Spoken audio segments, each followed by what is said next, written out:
Hey there. So, my next guest took a career as a professional gamer and turned it into a consulting business where he's working with gamers who are interested in building their own businesses. And he didn't just go from gamer to consultant. He's got a very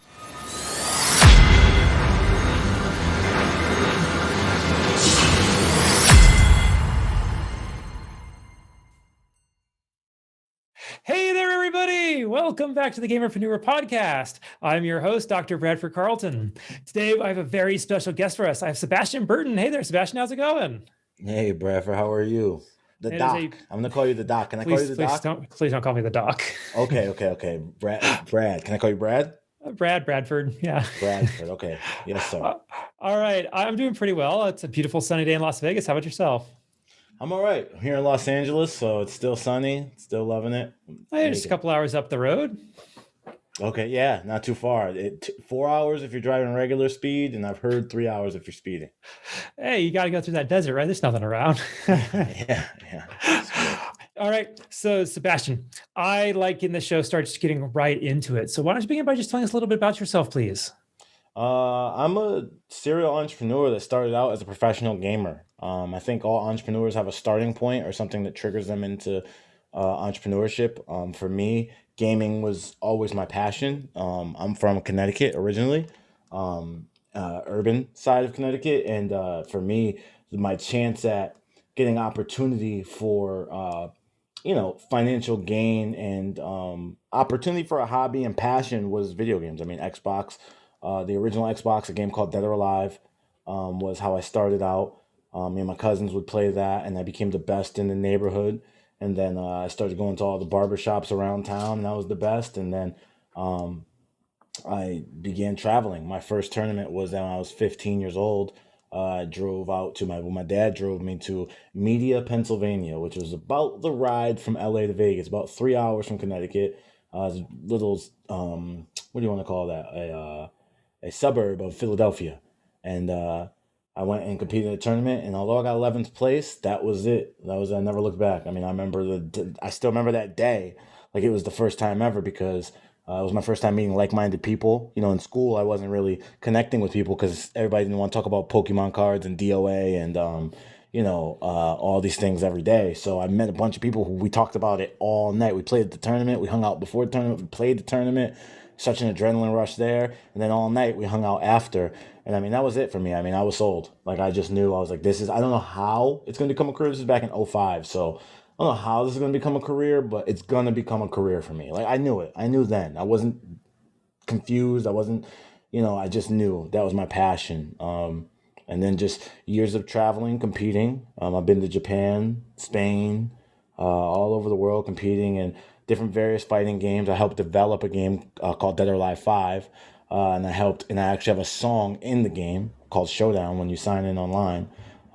That's me rapping in the background. So some people love the song, some people hate it, but it's pretty cool to be a part of my favorite game's history. And um, also just I've become a passionate marketer and entrepreneur, and it all stemmed from going to marketing and gaming events like E3, PAX, South by Southwest, working at those booths really showed me the power of connection with people and just outside of, because we all love games, right? But when you go to these big trade shows, knock on wood that they come back, right? But, you know, you get to connect with people in a way that's like, this is so much bigger than just actually playing. It's so much bigger than actually playing. It's so much release point. You get people from Texas or Vegas or Timbuktu all in one room, and it's like so much passion and expression comes out. And I really love the power of how good, honest marketing and really good connection points build these campaigns for these games that end up being blockbusters and amazing products. So I went from player to like marketer and ambassador for different brands through the years, and then my big switch was I became a lead market manager for a show called E-League, which was produced by Turner Broadcasting out of Atlanta. And my experience in the corporate world led me to start Gold Standard Gaming, my company. And I'm 4 years in. That was 2017, so we're 4 years in now, and having a good run at things. So I love gaming. It's my life. It's everything I love, and I hope I still love it when I wake up tomorrow. Because today I did. So. That's incredible. I love that story. All right. And that's a ton to talk about. Before we do that, I start every interview with a single question. So I'm going to ask you, just like I ask everybody else, on a scale of 1 to 10, 10 being high, how weird are you, Sebastian? Oh, I'm weird. I'm super weird. 10 being high, yeah. I don't know, 9.7. Why is that? You got to save like 3% because you could always be a little weirder, you know? You got to think you could always be a little weirder. You're So, holding back just a little bit. a little bit. I'm a little normal. I'm a little normal. I like to eat regular food. So, that's the least of my thing, but the rest all unique and I love being weird. So, I suggest everybody stay weird, man. Like Austin, Texas, stay weird. They got a good motto there. Beautiful. Okay. Now, this is the Gamerpreneur podcast. Before we get into the business and entrepreneur marketing stuff, I do need your gaming credit. I know you performed and all that and you played. When did you first start playing? Sonic, Sonic on Sega. Most people start with Nintendo. I'm not a Nintendo baby, and I don't love the Switch. I didn't love GameCube. I didn't love Wii U. I'm not a big Nintendo. I loved Sega growing up. I don't know if anybody else has that schism of like Sega versus Nintendo, and I mean obviously Nintendo won, but uh, I just loved Sonic. I loved the Genesis, the 32-bit. That was it. I remember that was my first time, like just seeing that song, right? Or hearing rather, seeing the blue sky, the clouds, and that grass, and hearing that song. It almost comes to me right now. I still can get like chills. It's like, just that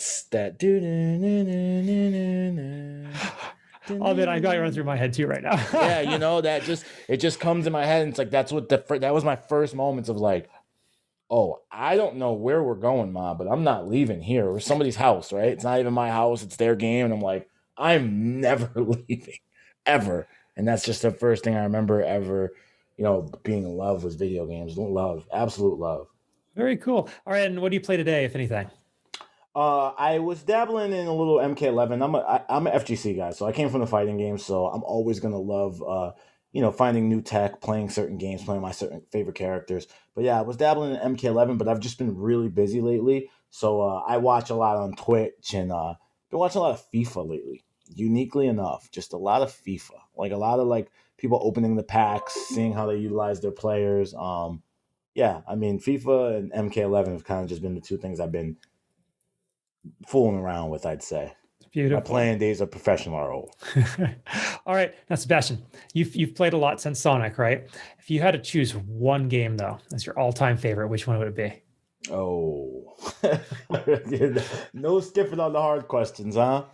Oh, I feel like I'm cheating on some if I don't say the right one. There's some community about to come at you. Yeah, yeah. There's no matter what, right?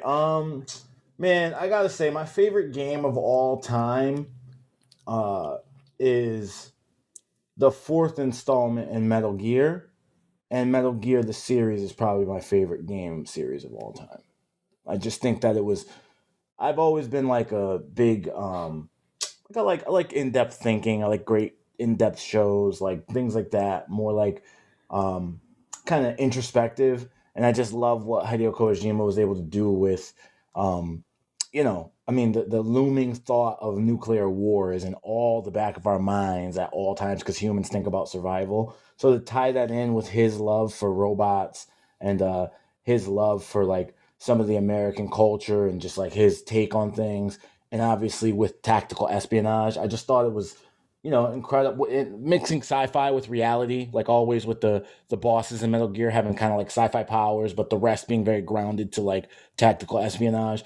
Just thought it was always masterful, and I love the story of Snake and Liquid, and the whole thing. I always did. I always did. I did actually my 11th grade paper. In Connecticut, we have something called eye exam to get to senior year, and I did it on uh, how Snake and Liquid were born. So that was cool. Very cool. I love it. That game screwed us up as high schoolers, I think. Metal Gear Yeah. Solid 2 in particular. Why do you think so? It's just, what is reality? What is real?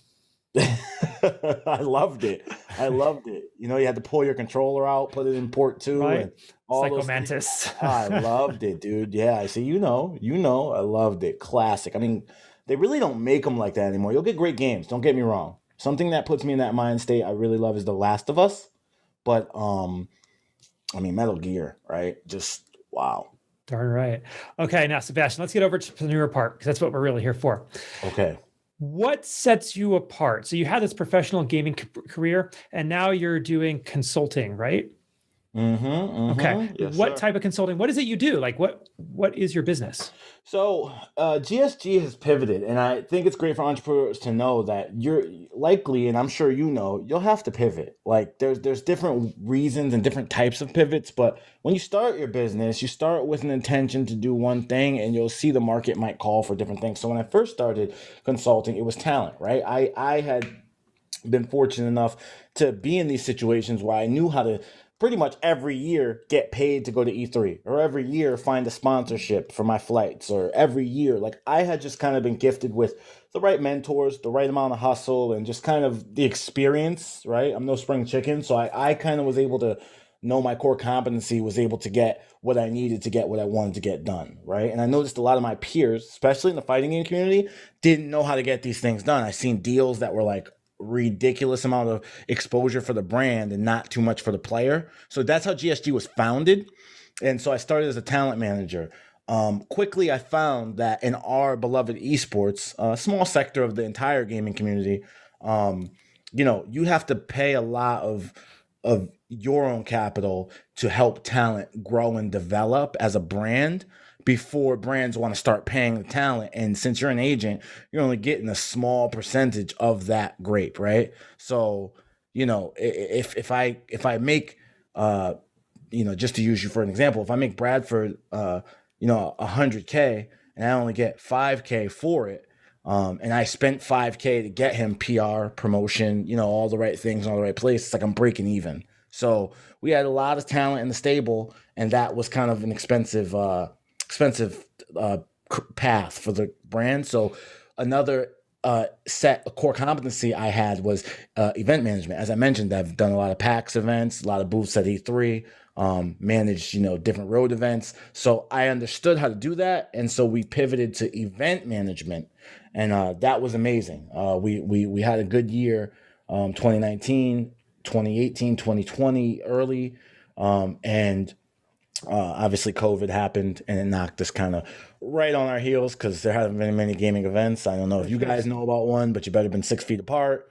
And so what really happened was in 2019, simultaneously while we were managing events, I had learned about digital advertising and learning about Facebook ads, YouTube ads, really the mind of the consumer online in e-commerce.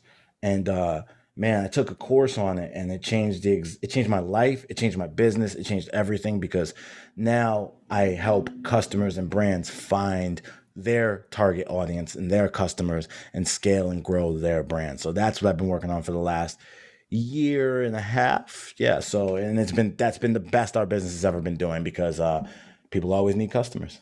Fantastic. Isn't it incredible to you know this stuff. I know this stuff. How easy it is to be able to touch the people you want to touch, one. And then two, how incredible it is that nobody seems to know that.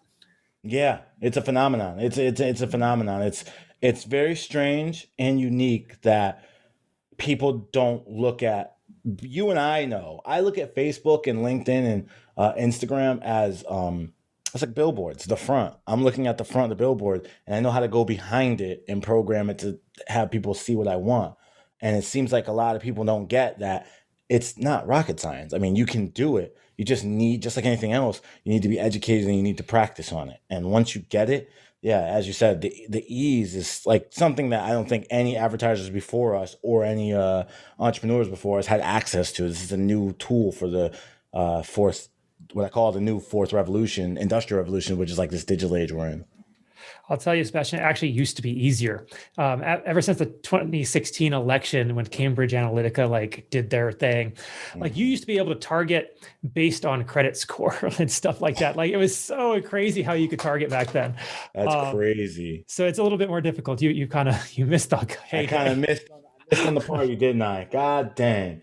That's all Um, right. I mean, they still got some pretty good options, right? Like mhm. I'm a big fan of zip code. Like I'm a big fan of zip code when we do it for clients. I like to start inside and work my way out. So I mean, there's still some cool things, but I didn't even know you could do that. Again, I'm only 2 years in the game, so I'm learning from you.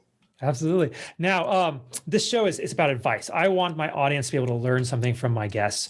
What advice do you have on, the marketing front, the event space, the talent side? Like what do you need other entrepreneurs, gamerpreneurs out there to know? Build your brand, right? Define yourself and build your brand. Like define what it is you would do for free that you know you wouldn't have to get paid to do every day, right? Like some people are really good speakers. Some people are really naturally good at coaching. Some people are naturally good at like administrative work. Whatever it is that you can say, hey, look, I do this. This isn't hard for me. Like this isn't hard. I don't. I love watching people have the aha moment, and whatever that trade or skill is. And you'll find if you don't know, that's why step one is defining yourself. But once you define yourself, then build your brand, right? Like then understand what makes you unique because what people seem to miss is you're going to have competition, right? Like even if it's not next to you and you can't see it, it exists. So you have to find a way to make yourself unique and stand out versus your competition. What do you offer that they don't? What do you bring? What's your special touch, right? You know, your mom's meatloaf is different because why? That's how you should be different than the other, businesses that are doing almost the similar or same services as you should have your own unique touch. And as you perfect that, what you'll find is you'll dig more into what your audience actually wants and what's actually necessary. And I think those two are kind of just so important when you're starting your journey. Like define yourself, what you would do for free, because for a lot of time you may have to do it for free. So don't drive yourself too crazy. And then two, build your brand, build it and protect it. Build it and protect it. Those are two keys I would say I wish I knew earlier. Beautiful. Okay, now Sebastian, as you're well aware, most people aren't able to get that place of being successful. It's the 80-20 rule, right? 80% of Right. people don't ever achieve anything, 20 people do. And then even that's divided by 5 and 15. Hmm. What makes you special or unique? Like what's your unique skill or talent that has made you able to like push beyond everybody else? Mine is my understanding that I'm a 9.7 in weirdness. I've always been a lot of my journey. I'd say a lot of my as a journeyman from being a marketer and working at all those events and starting as a brand rep. Right, like I started working at booths. Like when I didn't want to play anymore and I wanted to get into the door, I was humble enough to say, "Hey, look, I'll work at this booth. I'll do whatever it takes. Like I'll do whatever it takes." And I, I noticed a lot of my peers weren't willing to do that. Right, like I'm a huge Mortal Kombat player, and I'm quoting here, I'm paraphrasing, but I'm a huge Mortal Kombat player. I can't be seen at this booth just pulling a velvet rope to let people in. I can't be seen doing that. I can't. That's messing up. I never felt that way. I always felt like this is the first step for my next opportunity. And I think that kind of always pushed me into that next level faster, and I got to learn faster. And I feel like the more you learn, the more you earn. So I just always, always, always was hungry to learn more, connect more. Because while I'm at that booth pulling those curtains, or pulling those curtains or velvet rope or whatever, I've just been to so many events. I just have a welcome in, sir.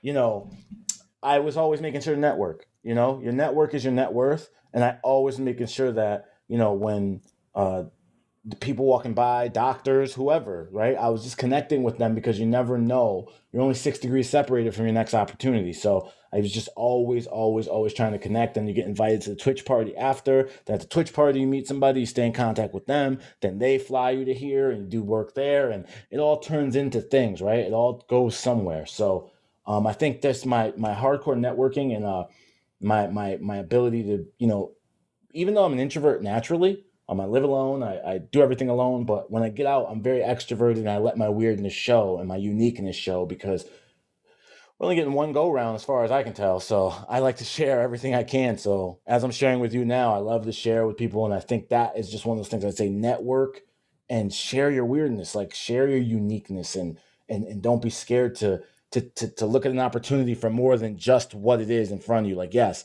hey, this is only 15 an hour. and you have to work 8 hours and you get 1 hour break, and you're going to have to use that 1 hour to run to the PlayStation booth, the Xbox booth, the Nintendo booth. Bethesda's got something going on. You got only 1 hour, and then you got to go back to work and just let people in. You can look at it that way, or you can look at it as like, I'm going to E3, you know? And getting paid to do it.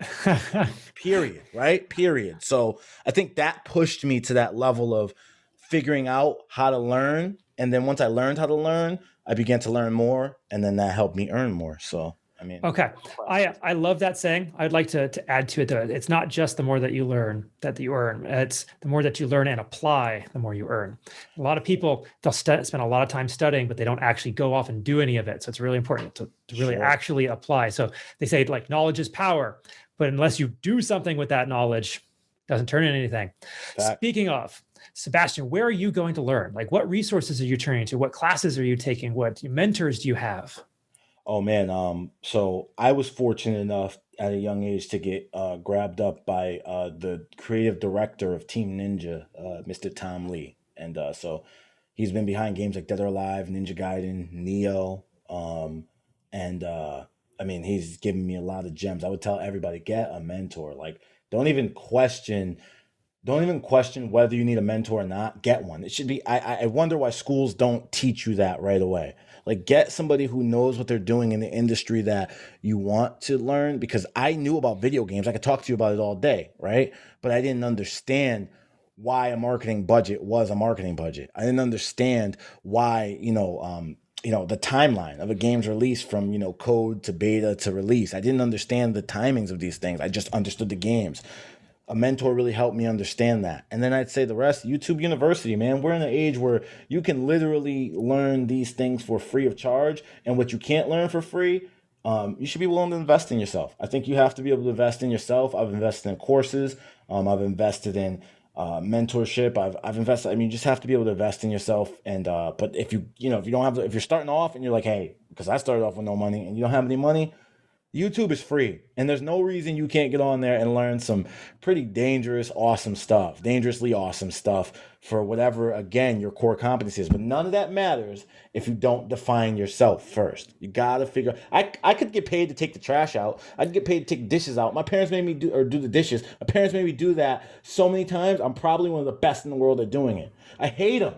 I hate doing them now. So I wouldn't start a career in either one of those. I could look up cool things on YouTube. I could get a mentor who's the best dishwasher of all time. My heart's never going to be in it. So again, I know I restated that from earlier, but define yourself first, then go to YouTube University. Absolutely. Okay, Sebastian, I want to get a little bit more personal if possible. Okay. All right. So let's hop into a time machine together. We are going to go back in time to that first time you boot up Sonic, okay? And you get to go up to little Sebastian back then, and you get to tell him all of the good and the bad, all of the accomplishments and challenges that you've had. You get to tell him all the ups and the downs. You get to let him know all of the knowledge that you've collected and the experiences that you've had. But if there was one thing he absolutely needed to know in order to make his life bigger, badder, faster, more profitable, more successful, however you define that, what would that one thing be? Be patient and 1% better. Focus on being 1% better. Be patient and focus on being 1% better. Even when you do 3%, 10%, you have a 20%. This year, you're making 20% more than you made last year, and you have so many opportunities and your phone's going off and going crazy. Slow down and take your time with it. And build yourself by 1%, because eventually you will be who you're imagining in your mind. But if you, some of those old adages are so true. The eager beaver is a collapse of a dam, And I think that was something. I was very, very precocious, very, very aggressive in my gaming career younger. And I would think that comes from that age of being young and hungry and, coming from poverty, that, this is my way out. And before even going competitive and trying to think this is my way out, video games were escapism. So I'd say, hey, use the escapism, but remember to build yourself, learn more, and just be patient and respect the process. And you'll get where you want to go. I don't think I did that when I was young. At that age, I was just trying to get what I could get as fast as possible, right? Fantastic. Thank you for sharing. Okay.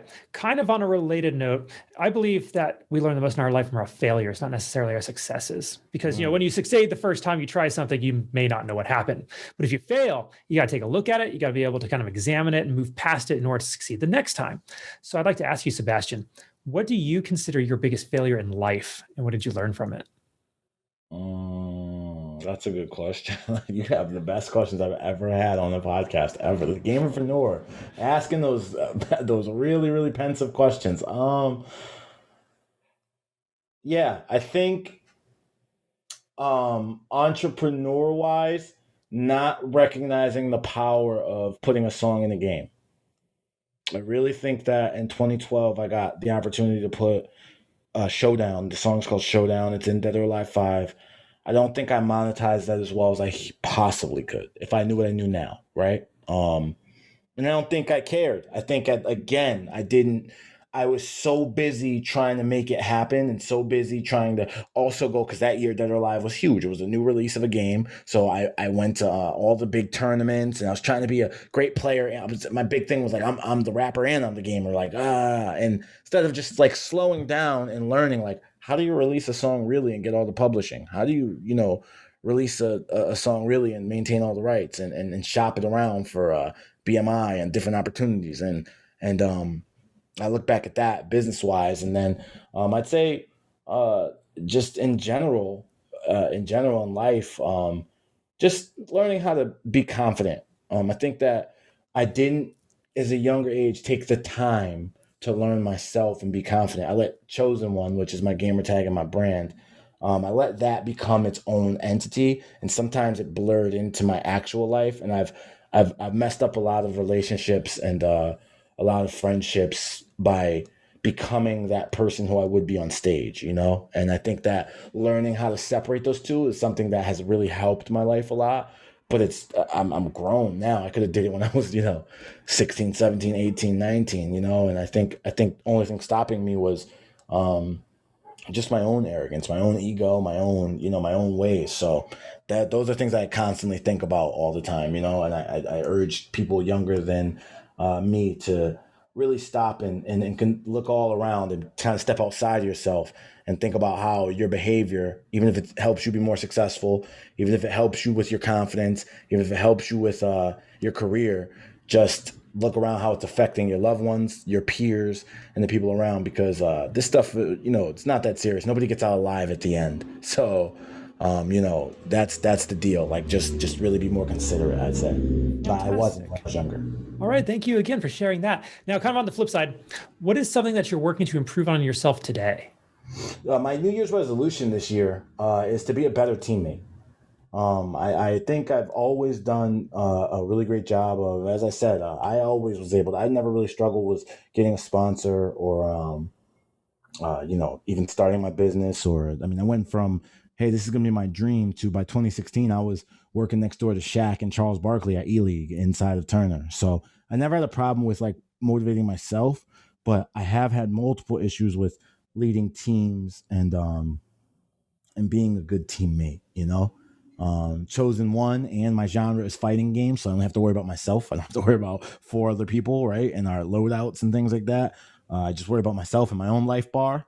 And so this year I took an oath that I was going to be much better towards all my teammates, as my podcast teammates, as my staff, my 2 or 3 members on my staff, and just everybody. If I can help you, I want to try to be more open to giving my time selectively, but to the right people who are doing what I think are the right things, being a good teammate and helping them first before I worry about my own benefit, because I don't know if I've done that a lot in my life. And that's like a resolution for this year I'm working on, is just be a better teammate. Wonderful. All right. Sebastian, this has been a fantastic interview. How do people find you? How do they, where are you at in social media, contact information, all that, please? So everywhere you can find me as letter O, Chosen, number 1, O. So like Chosen1 between 2 O's. So imagine me between 2 O's. Okay. That's pretty much everywhere. And you can also find me and the rest of my amazing team, Tamika, Red Infamy Moultrie, Derek Watford, and Marcus Esports Howard on our podcast, the Eat for Life podcast. And I want to ask, if it's okay with you, right now in front of your lovely audience, would you be on the Eat for Life podcast? Of course I will. I'm never going to say no to more promotion. Okay. Well, we'd love to have you on. We'd love to have you on, hear more about your journey. That's what we do. We drop gems. We're known as like the gem dropping podcast in esports. We try to get people to come on and teach the same way you do. We want people to teach, and we want our audience to learn and gain those insights that they're not getting right now in school or on esports and, business and entrepreneurship and education. So, yeah, check us out with the Eat for Life podcast. We're available where all podcasts are. And, of course, on my YouTube, which is, again, Chosen1. So, yeah, that's the story, man. Wonderful. All right. Now, as we wrap this up, do you have any final thoughts you want to share? Anything I didn't ask you think we still need to cover?